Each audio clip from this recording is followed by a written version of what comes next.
Hey, hi Lucy.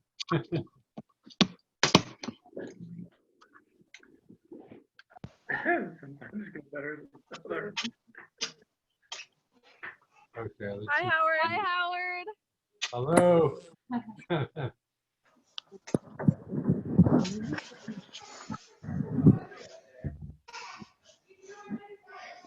That's the Howard Edelman fan club.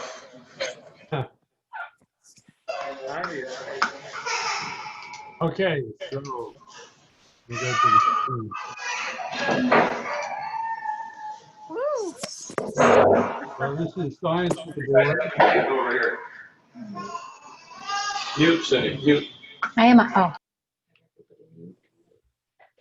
Oh, Bruce can do that. Okay, so here is an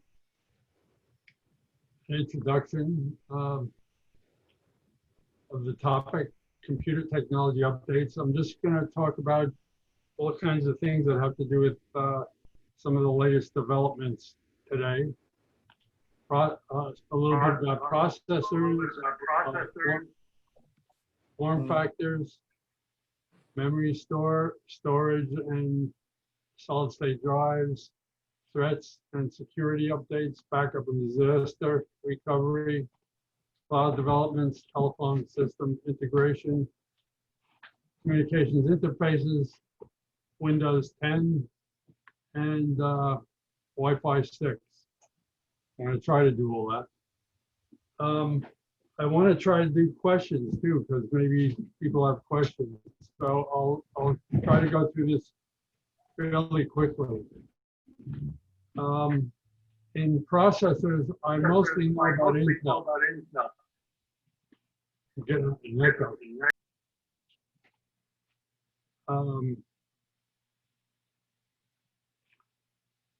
The latest processors we have are generation 9, but then we had generation 10, and today when I looked, there's generation 11 came out this month. So we're up to generation 11, but it's not readily available. Generation 10 is pretty available now. That's for desktop processors and what Intel calls the Core series. I made some notes for i7 processors. A common i7 processor for desktop has 8 cores and 16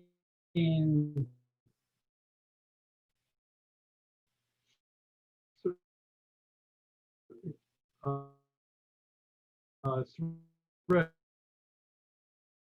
It can do 16 threads, but 8 full $30 and 36 threads.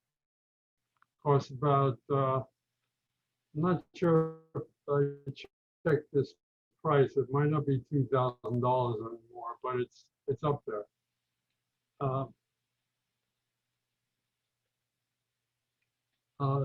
Some of the things that affect the price and are better as you go up in generations are the cache that's on the chip, the L3 cache, they call it, the speed and how much power it uses and how many cores. Those all affect price.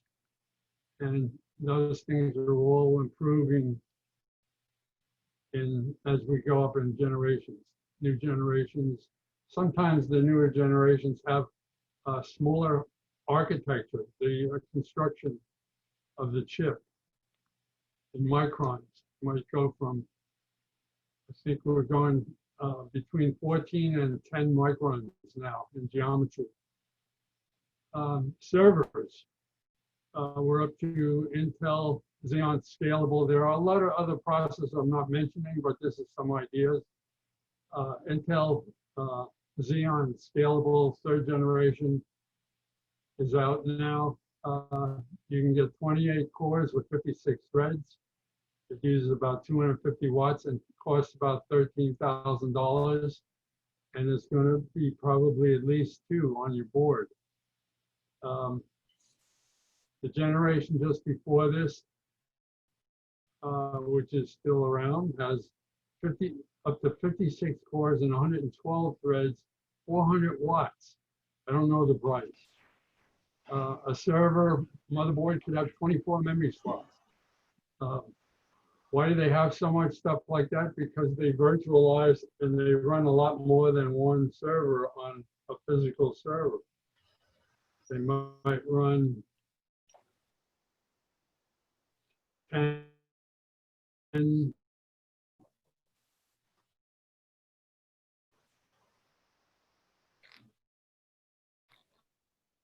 or a lot more actual servers on one physical server.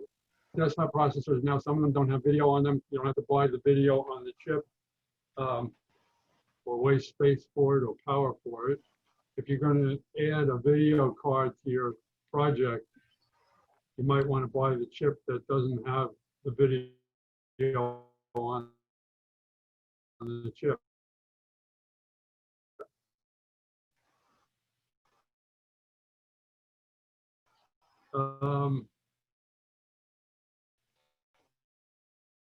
Notebooks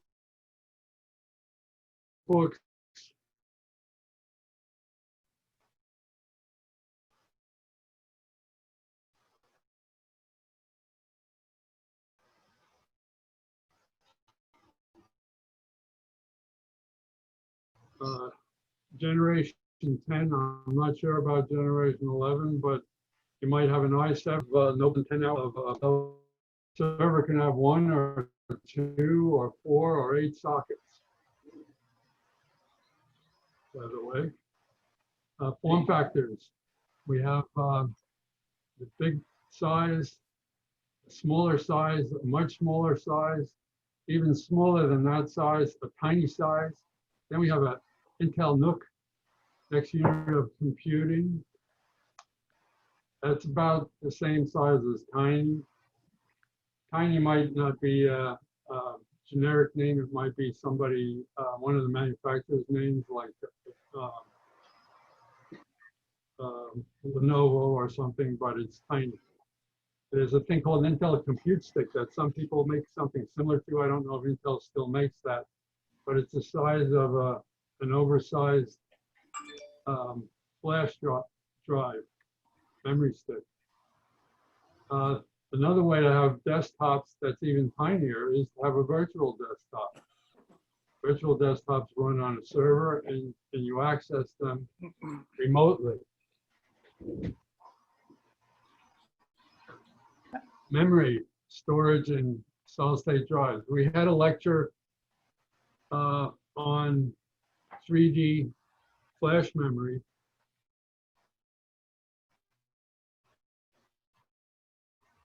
Intel calls it Optane, Micron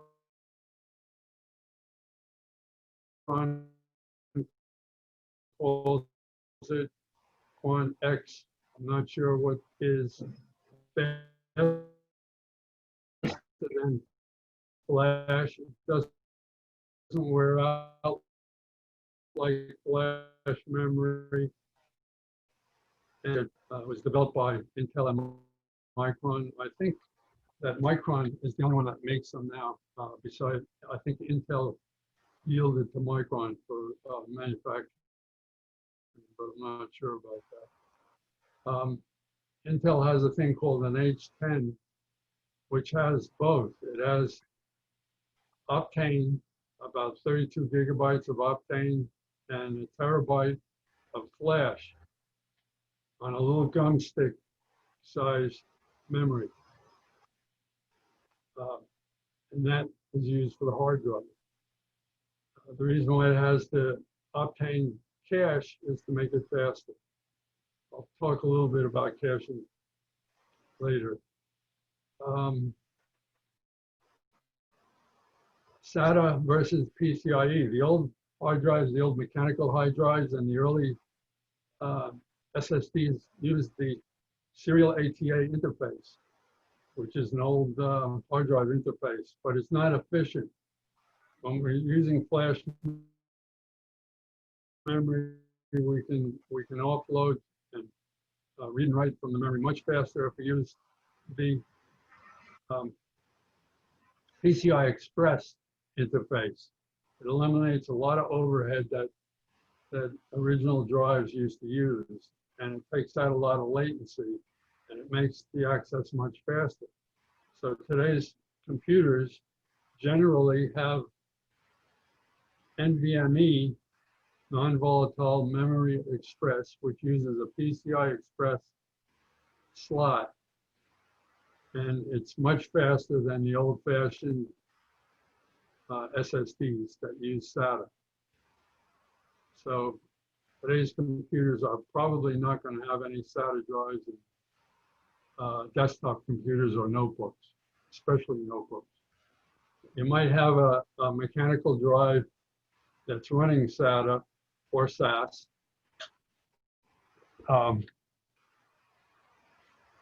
Have massive extra storage, but not for performance. RAID, redundant array of independent drives, is used in servers and sometimes in desktops for reliability, so that if you have one drive that fails, and in some cases 2 drives can fail, you still can access your data. They have new types of RAID controllers now that can control NVMe, PCI Express drives. Persistent memory modules. Intel Optane has been put on memory modules like the DIMMs that you have faster than solid state drives and flash memory. They have as large as 512 gigabyte modules. They cost about $16,000 a piece. And you can put in, the last I heard, you can put 3 of them per processor. So if you have 2 processors on a motherboard, you can put 6 of these at $16,000 a piece and have, what's 6 times 5? That's 3 terabytes of memory. And the memory doesn't forget when the power goes out. So when you turn the computer back on, and you have to reload all your stuff into memory, you don't have to because it's still there. Memory caching. Caching is a technique for speeding up all kinds of things. Speeding up hard drives, you have some memory cache in a hard drive to speed it up. You have memory that is used to cache hard drives. If the memory is faster than the hard drive, you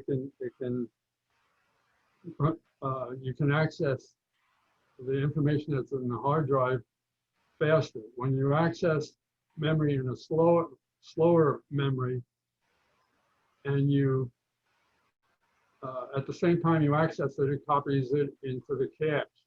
The next time you need to access the memory or the hard drive, it checks in the cache to see if it's there already. If it's already there, that's called a cache hit.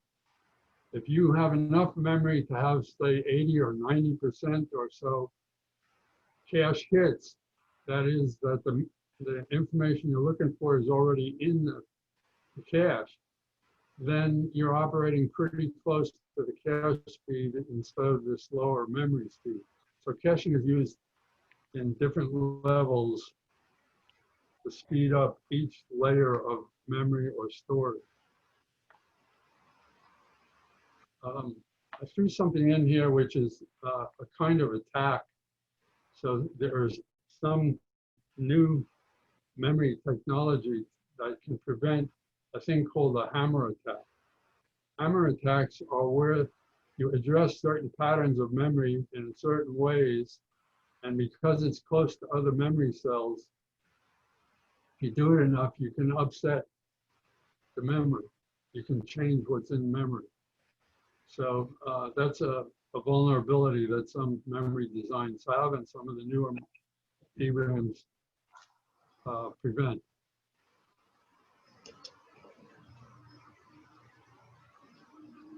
Threats and security.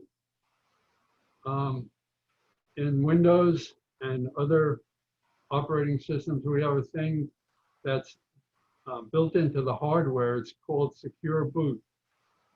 And if that's enabled, which it is on most new computers when you get it, but it's good to check. And it has to be installed in a way that the secure boot can be enabled. But if it's enabled, then it prevents corruptions or malware from attaching to the operating system during the boot process.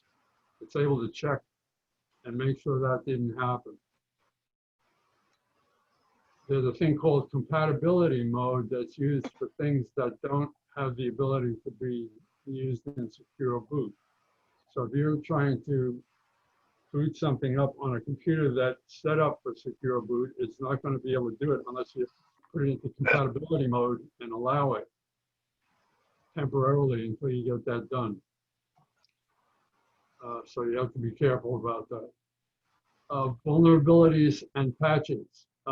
When people discover vulnerabilities today, we have what's called zero-day attacks or zero-day exploits. If you didn't, if they announce, when they announce a vulnerability, typically there's an attack for it already on the same day. So that's what they mean by zero-day exploits. Companies usually, when they announce anything like that, they have patches already.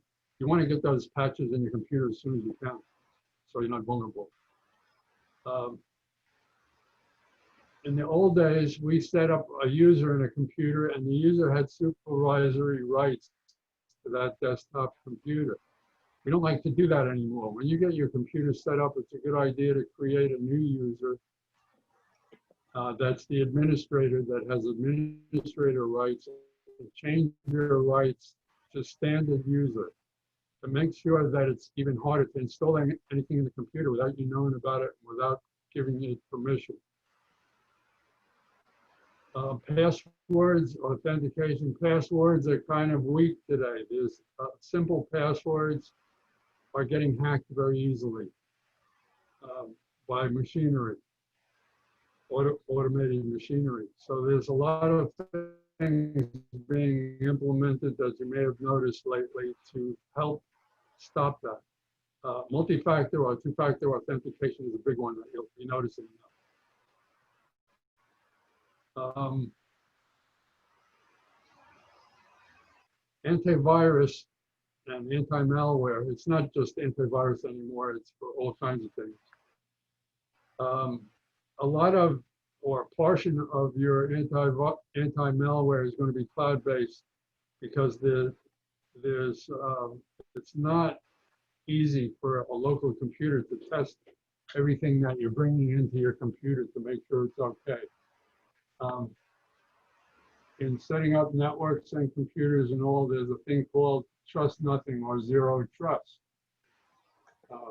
Where you only allow things that you know are good into your computer, and you only allow people access to what they're supposed to access and nothing extra and so forth.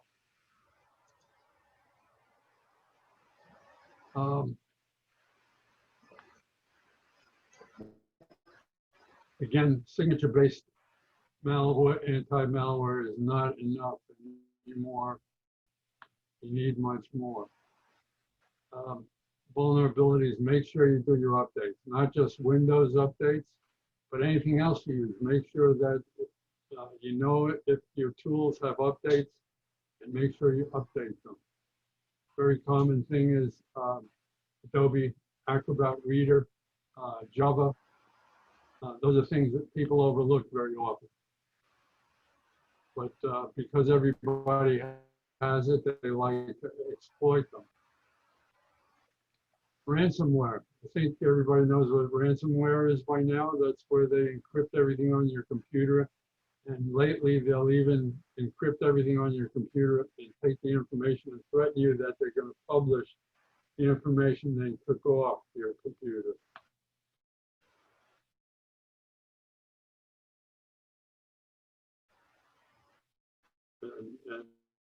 And as for ransom, 8, 9, and 10, and 11 supposedly have side channel vulnerability fixed. The older generations, like 6 and 7, were partially fixed by the microprocessor. They can actually do updates to the microcode in the processor to make changes. So they did those kinds of changes as long as you've done them by doing the BIOS updates that were required in your computer. Then there's a good chance that that has been patched in your processor. Also in software and operating systems, this patch has been done to prevent side channel. Side channel is a way for a processor, when it looks ahead to try and anticipate what's going to be next in the processing. It has stuff stored in the processor in different places that can used to be possible to actually see little chunks of memory that are in the processor when they're there or when they're being swapped out for other information that's about to be processed.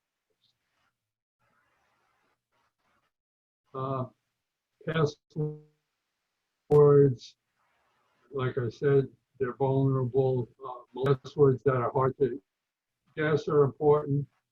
If you have the same password for everything and your username is your email address, then when they sell it, when they hack somebody who has it and they sell it on the black web, the dark web, there's a good chance that they're going to attack a whole bunch of things that belong to you.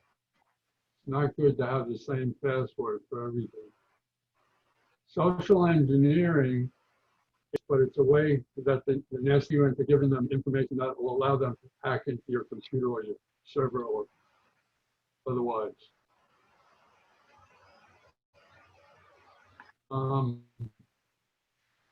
There's other things to help prevent losing your data.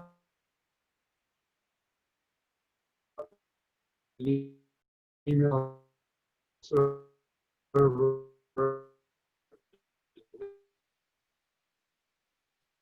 You can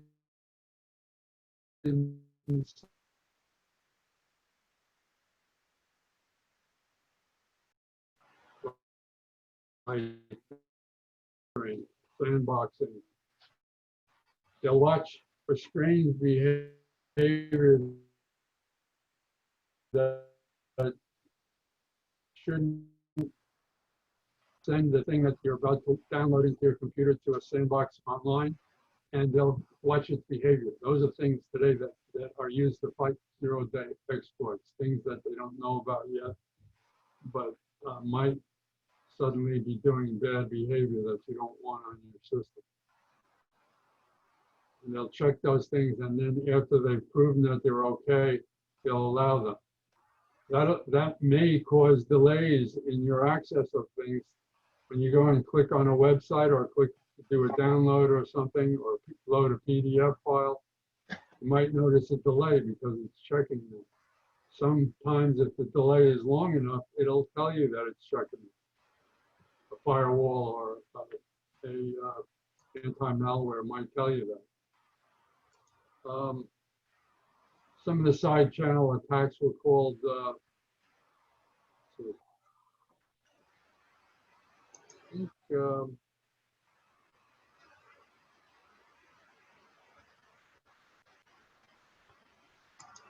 this is a link that explains this a little bit more. CryptoJacking and Cryptomining. For the kind of money exchange that's done on the internet, Bitcoin and stuff like that, it requires a lot of horsepower to work with, and that horsepower is there's certain people that do that. They have big, powerful computers that do that. Some people sell that ability and get paid for it, only they're using your computer to do it because you've been hacked and they're using your computer. You might notice your computer is busy all the time and the hard drive light is flashing like mad and the computer is slow and you don't know why. It could be because somebody else is using your computer to do this. And that's called CryptoJacking and Cryptomining. Today we have a lot of things on the internet that aren't our desktop computers. They might be cameras. They might be your refrigerator that tells you what's inside. It could be all kinds of things. That's called Internet of Things. Recently, a vulnerability was found. A printer is another thing that you might call an IoT. There's more processing power in today's printers than there used to be in desktop computers. So you have to be careful of security and vulnerabilities in these things. Here's an example of one that occurred that was in the software that's used by probably a majority, in any case, millions of devices that are out there use this as a building block in their software, and they discovered a vulnerability. When there's a vulnerability like that, then there may be, hopefully, an update to the software you have in that device. So pay attention to those things too. Privacy. This is a new thing from Europe, and it might apply here, especially if you're doing business with anybody in Europe for privacy and data protection. Requirements in health, there's the Health Insurance Portability and Accountability Act. I think everybody has heard of that when they sign the release, when they go in the doctor's office, that says somebody in particular is allowed to look at your health records.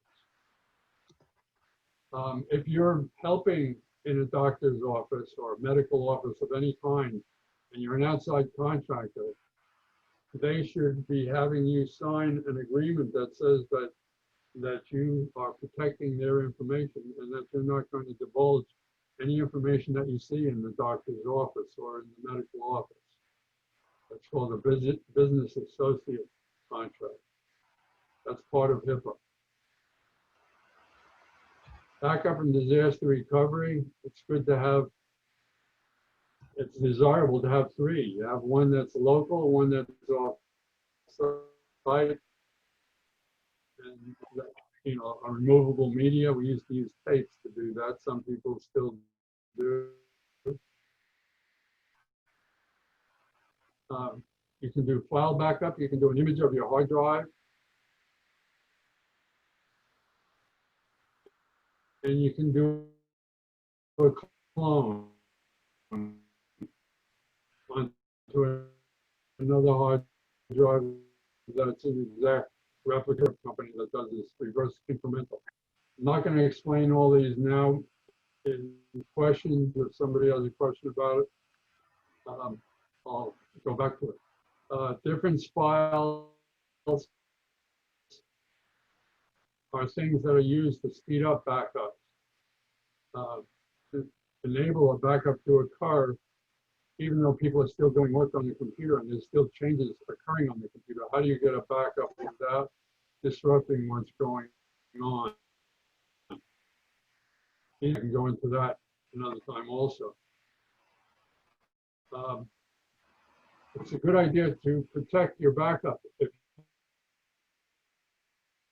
you have ransomware, the first thing, if your backup is accessible, you're going to be in trouble. You're not going to have a way to restore after they screw everything up and encrypt everything.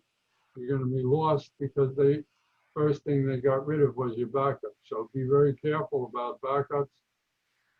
The best backup is one that's not connected to your computer anymore. Importance of virtualization. I explained that. That's the versatility of having one box loaded up with all kinds of physical resources that can run many virtual machines. You can add, subtract, you can change their machine heads by a few clicks. Instead of having to go out and buy stuff and install it and shut down the machine while you're doing it.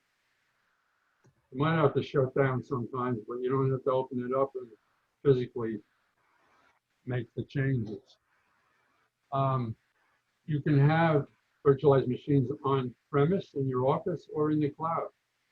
The cloud basically means somewhere else, not in your office. Public versus private cloud. A private cloud is one you or somebody you know owns. A public cloud is stuff you can buy access to, like Microsoft Azure, for instance, or Amazon Web Services. You can buy access to their servers. When you have an additional load or you want to test something out, you can buy space in the cloud. You don't have to buy your own. Or if you have a big load during Christmas time and you want to have more servers to handle it, you can buy it temporarily and then get rid of it when you don't need it anymore without being stuck with it in your server room. Do you still need a backup if you have cloud-based stuff? Like if you have your email in the cloud, or if you have Microsoft Office, which is now called Microsoft 365 instead of Office 365. If you have these cloud-based things and you need a backup, yes, you do. You still do.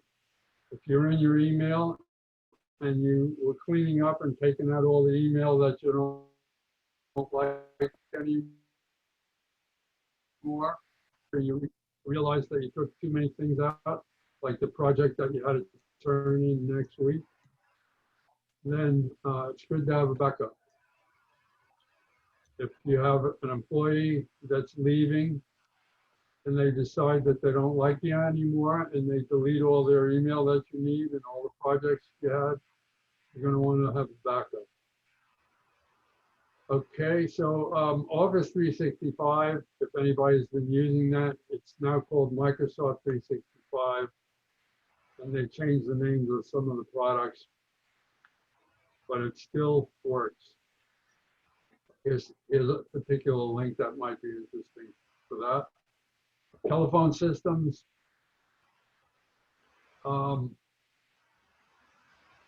We have the ability now to connect telephone systems to our contact management software and dial out of our computer, take voicemail messages and send them to our email and so forth. So in today's telephone systems, we have some interesting things that can be done. Sometimes they call that convergence.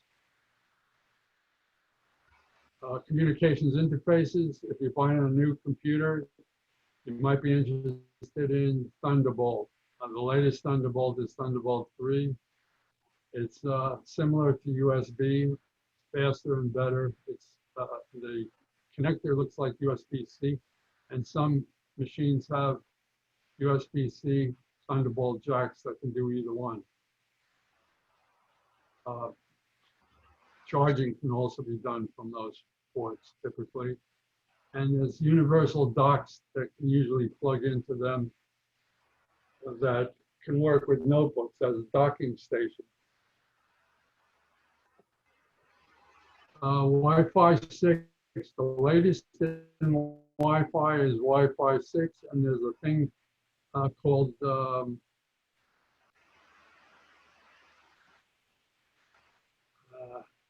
I don't remember the name of the thing. There's something else that's out now too that's just coming out. It has multiple access points.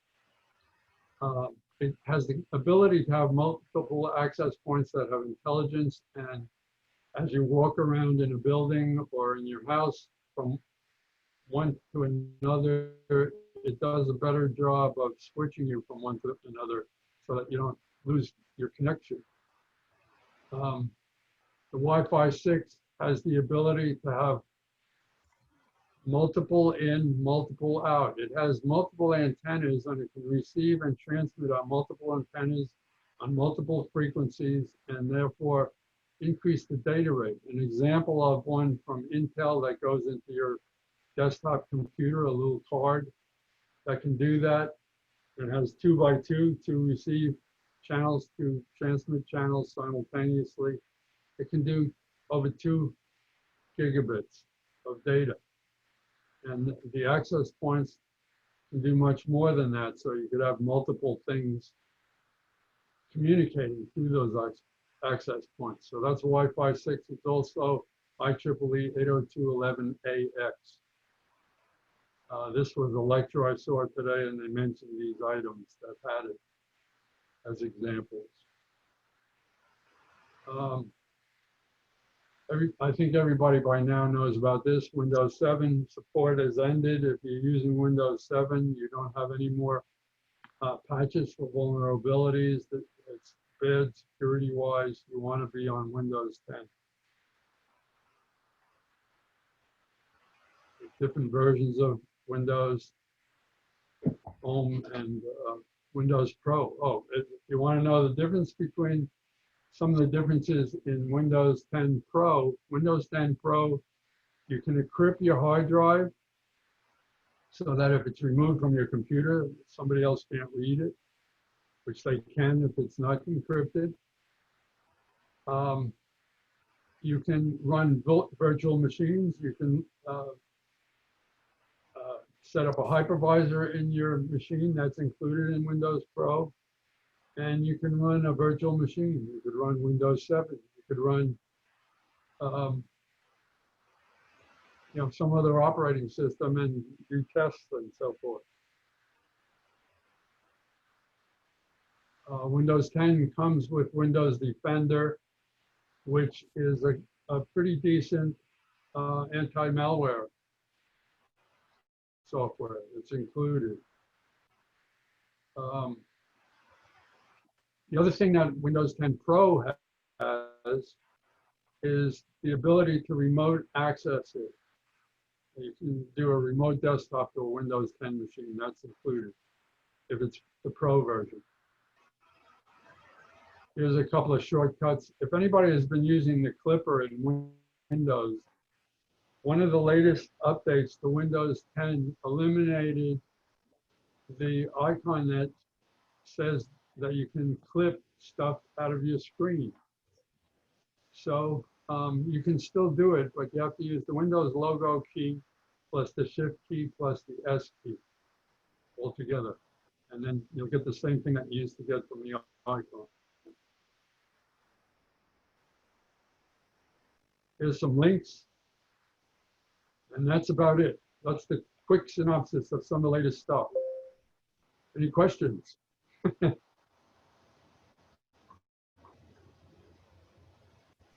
Sure, I have a question. Can you hear me? Yes. Well, first, thanks. I'm kind of amazed you covered all that. When I saw your intro slide, I thought, what are we going to be here for 4 days? So that was really useful. So you said Windows Defender is really good. So I live in Oregon, and I have friends that work for McAfee, and actually my friends that work there are pretty pessimistic about their software offering. So I mean, what do you think about these commercial malware things versus like the Windows Defender that comes with it? A lot of the companies that make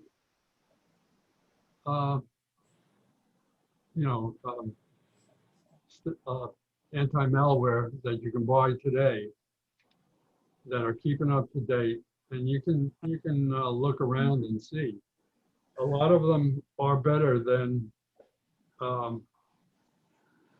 what comes in Windows Defender, but Windows Defender is damn good, and it's better than a lot of the stuff that's out there that isn't so good.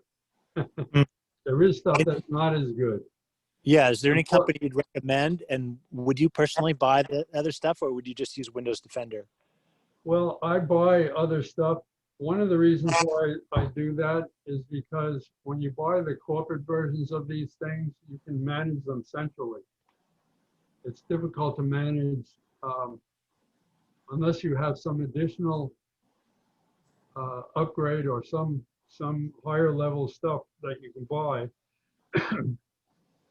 And sometimes it works in conjunction with the firewall, an external firewall appliance that businesses might use or even homes might use. To have the business versions gives you the ability to manage things centrally, to get reporting, to do all kinds of things that you can't do in a standalone machine with something like Windows Defender. So Okay. that's critical for businesses that want to, you know, that have more than one computer and want to be careful and want to get attacked.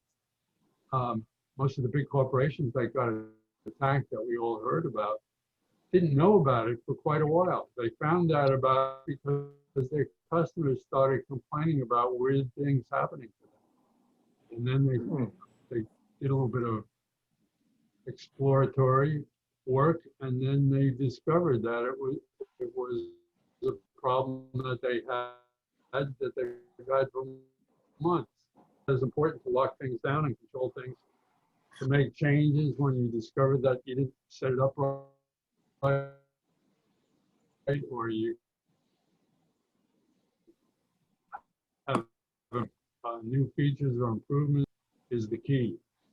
A lot of times free stuff, there's all kinds of free stuff you can get for business, but when you want to buy the stuff that has the management part and the management tools, then you got to pay, and it's for good reason, because if you value time and organization and control, you got to have that management component.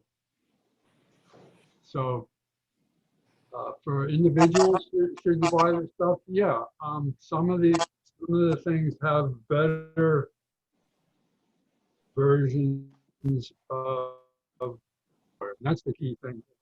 One of the main things is how it handles zero-day attacks, how it handles ransomware, and if it can detect it, and if it has some kind of built-in remediation that prevents a disaster.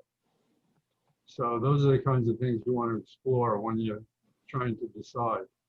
There are some anti-ransomware things built into Windows Defender now, but you have to enable them. It's not going to work if you're not logged into the appropriate account that keeps track of your data and has certain copies of your data. It won't work. It won't do it. If you have one of the add-on companies anti-malware and they have cloud-based stuff, you might not have to worry about that so much because they're doing it for you. They're taking care of it in a different way than Microsoft Defender is doing. But if you're aware and you're paying attention and you do it right, it'll actually do a much better job. That's important. You can't just throw it at it and expect it to work. That's not enough. Hey, Howard, there are a couple other questions on the chat thing. Okay. Oh, okay. Let's see. I'm gonna. Should I unshare? Yes. Please. Okay, better. Okay, I'm looking at chat. Does all that 250 watts and 400 watts come out as heat? It sure does. They have to have very big, very good fans and very good heat sinks that have very good conductivity. You'll see lots of copper involved, and you'll see redundant fans and everything in these kinds of servers to get that heat out.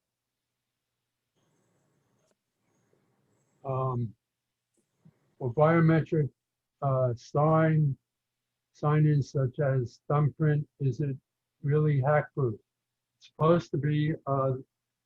The newer machines that have that can log you in by seeing your face, they use 3D or infrared. They do a lot of tricks that is supposed to make it not hackable. I would say in general, the things are good, but somebody's going to hack it at some point, and then they're going to have to count it. That's the way things are. But it is useful. The thing that concerns me about using that is, what if you want your wife to use your computer? I'm not sure if all these biometrics allow multiple biometrics from different people. That's something I haven't had a chance to check on. VxWorks is used on board interplanetary spacecraft. I'm not sure what what you're asking. And I'm not sure what VxWorks is. Anybody want to say something about that? You mentioned it's an operating system. It happens to be one that was chosen for certain missions JPL launched. That's what they're running. Oh, so it's running on, they're being used for specific functions. Yeah, that example I gave of IoT, that was an operating system that had vulnerability. That's not Windows. It's a real-time operating system. There are a number of popular ones out there that work better than a operating system like Windows. Is not determinate. That means that it's hard to predict when something is going to happen, as opposed to real time. When you turn your steering wheel, you want the wheel to steer. When you hit the brake, you want the brakes to activate. You don't want to delay while it does some housekeeping. Windows does housekeeping in the background, and sometimes you can have delays. So there are other operating systems for other purposes. Harold Hastings, are we now at 10 micron architecture? Yes. Today I read that there was 10 micron architecture in some of the generation 11 microprocessors from Intel. And I think some other companies, including AMD, might have some stuff in 10. That's actually shipping. I'm not sure how available, but there is stuff shipping. How can you evaluate software speed versus hardware speed? No use having faster hardware if the software bogs it down. Well, that's true. I mean, generally, you want to have hardware speed that's going to make the computer that you buy last you for a certain amount of time to make it a worthwhile investment. So you might want to overbuy now, so that 3 years from now, when the software that you're running uses more horsepower than what you're running today, your computer isn't sluggish, and you're still getting your money's worth out of it for a few $100s more, or even $1,000 more, depending on what you're doing. You might want to buy a better computer with better hardware so that the software doesn't bog it down. Or you might want to know that you have the option to fix that. For instance, I have people doing a lot of 3D work where they need a lot of processing power, or people doing heavy-duty calculations where they need a lot of processing power. I had a student who was doing his PhD, and he had a computer and he couldn't afford to buy a new one, and it was taking him weeks to do calculations. So he called me up and said, what should I do? I said, buy an inexpensive video card for your computer for a couple $100 and put it in, and first see if your software can use it. Video cards have lots of processors in it, lots of cores to do the video. And you can, some software can use those cores to do calculations.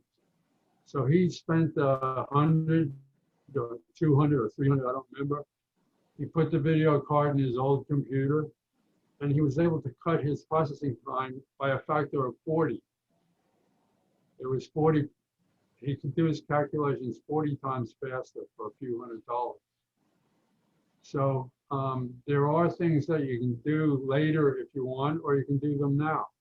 It depends on the software you're using and when you want to use that software and how long you want your computer to last. And Judy what you Paris want had a out of question your there. investment. You know, what keeps the cloud safe is what she asks.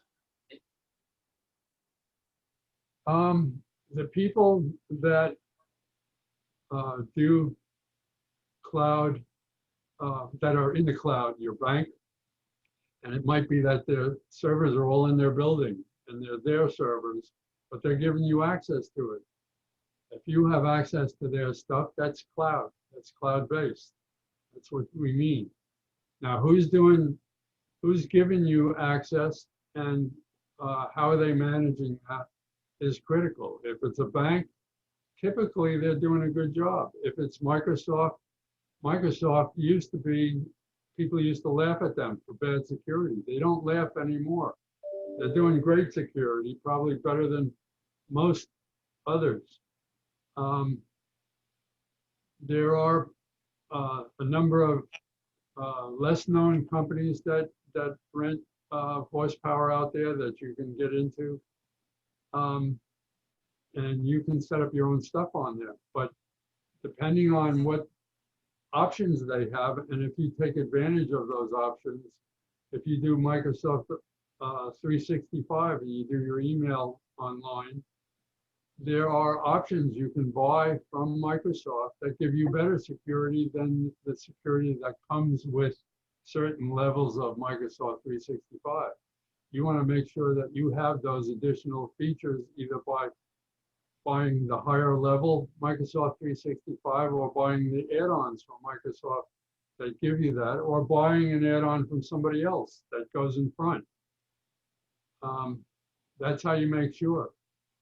But all these companies like Microsoft and Amazon and the banks and so forth are doing a very good job.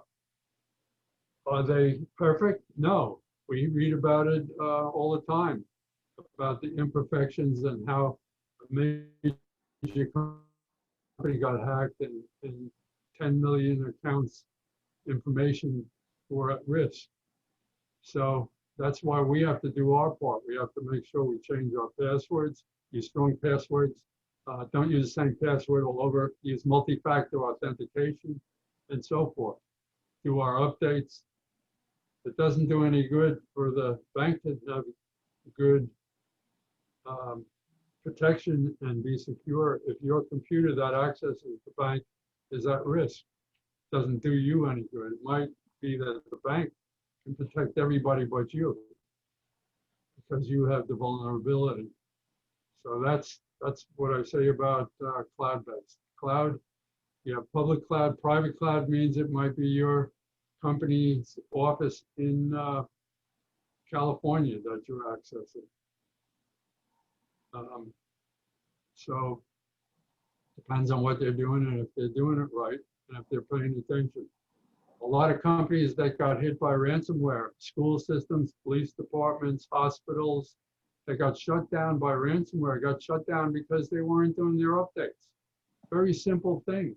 They didn't, when Microsoft said do your update, or when their main application they were using had an update and they saw the sign in the lower right-hand corner, or they got a notice in the email that said do your update, and they didn't pay any attention, and they waited a month or 2 or 3, that's the ones that got hit. That's the ones that paid the $1 million in ransom or whatever, or were shut down for a week.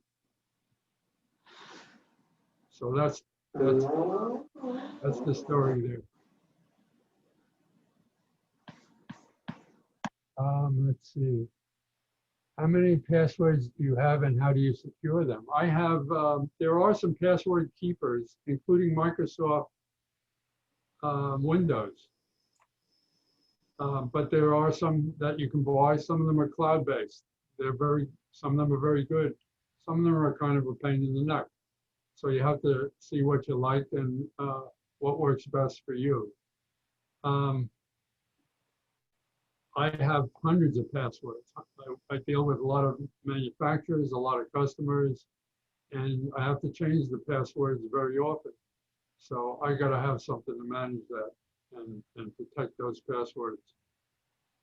And I don't use the same password twice. I make them up every time. You can even the password keeper can make them up for you if you get tired of it. Let's see, did I skip something?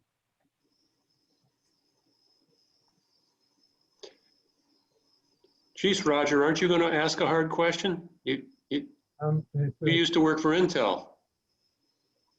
Yeah.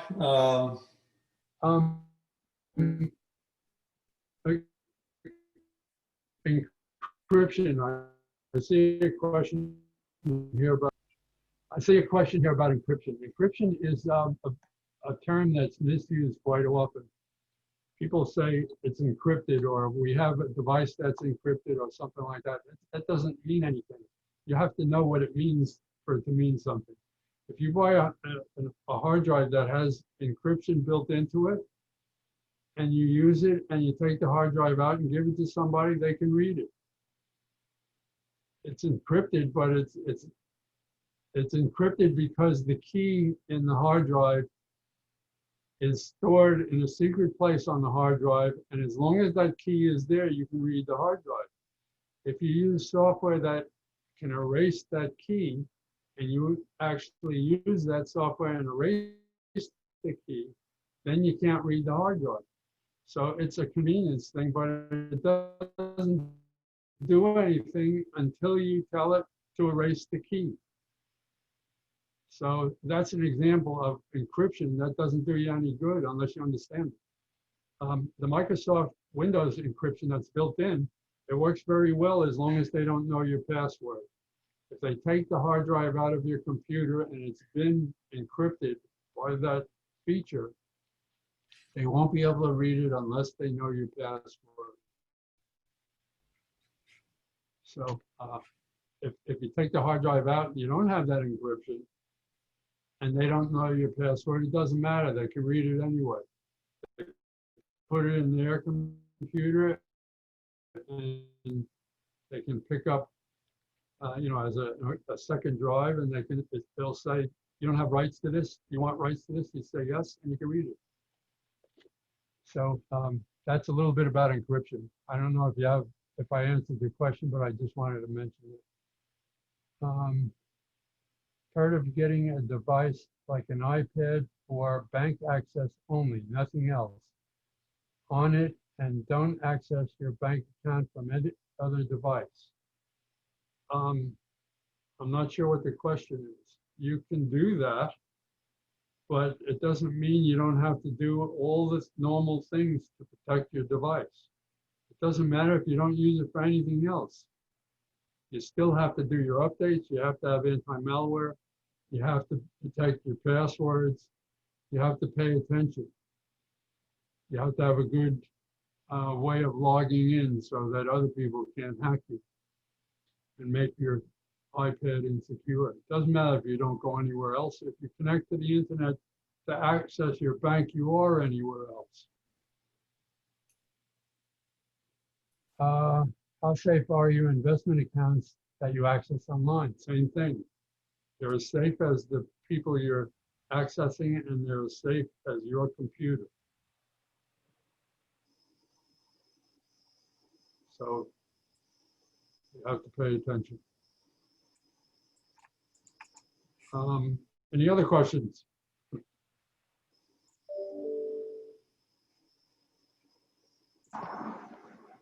Wow, you were the answer man, Howard. I think what you need to do is to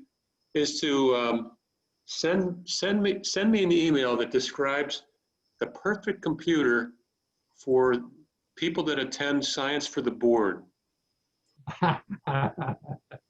What should they have in their computer? What's sufficient?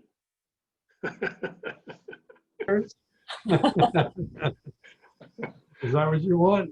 Yeah. Well, then you have to save up for some good software also. All right. But yeah, What you- Can I ask a question? What about people like us who are retired? So we're not into a system in a company. We have our own computers.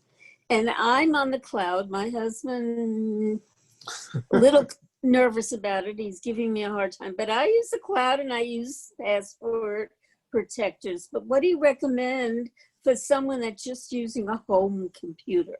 What kinds of features? Because I'm Well, not networked to anyone else, you know, with just us. today it's good to have a computer that has a solid state drive that is NVMe, you know, the latest, that has Windows 10. It's a little bit more money for Windows 10 Professional. Mm. But if you're concerned about the security of your computer, if you travel with it and you're afraid it'll get stolen at the airport or something, and you have personal information you don't want anybody else to get, Right. then you might want to buy the Pro version and implement the encryption of the hard drive.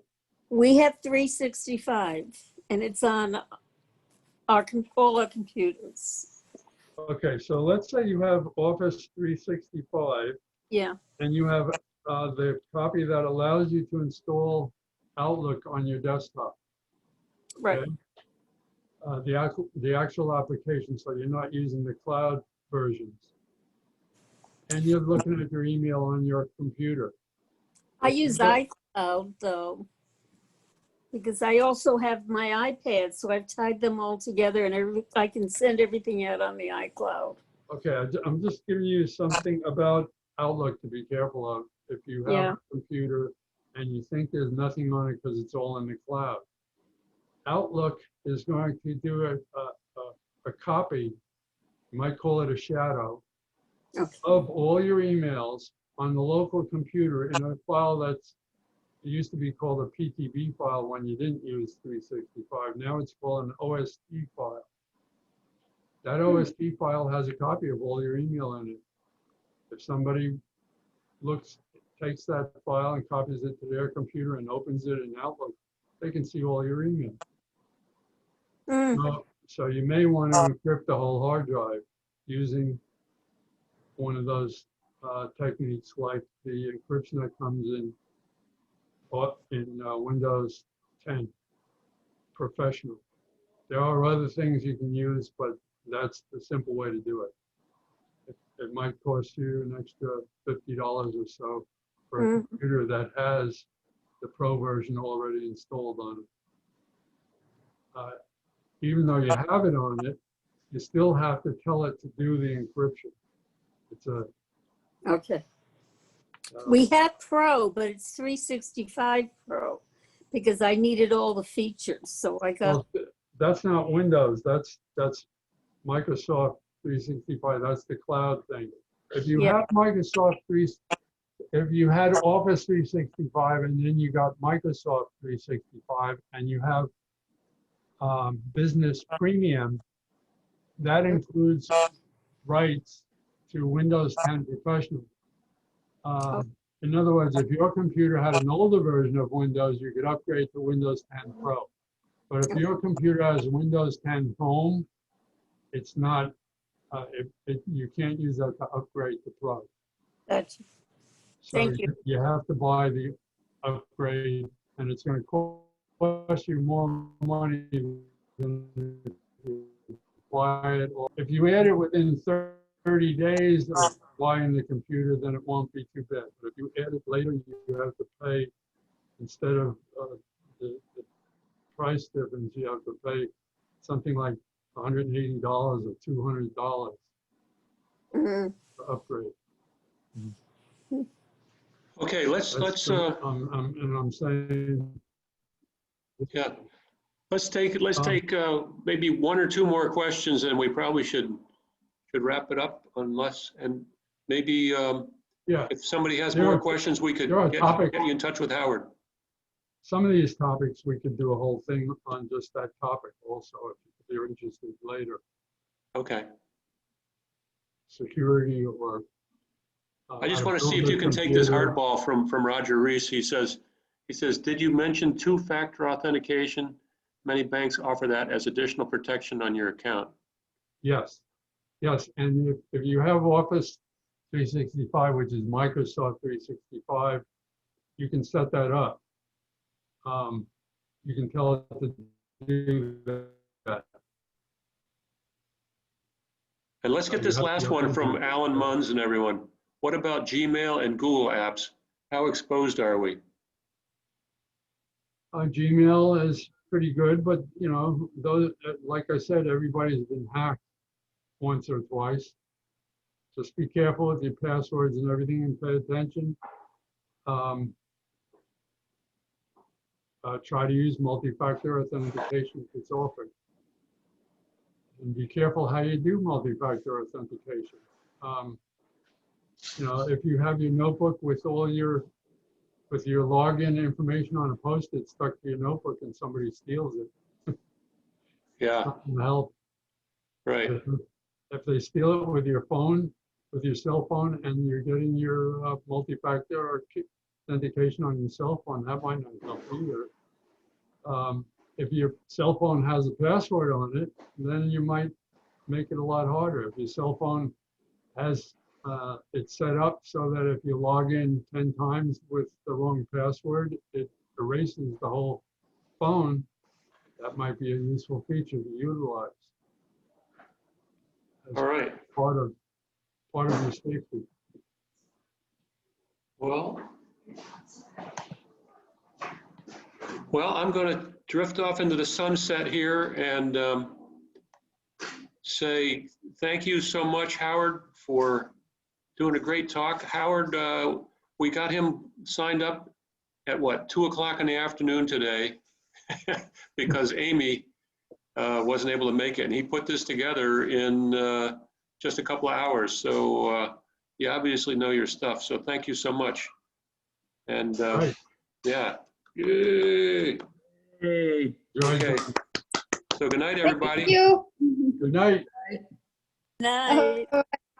Washing the Thank you. Have a good evening, everybody.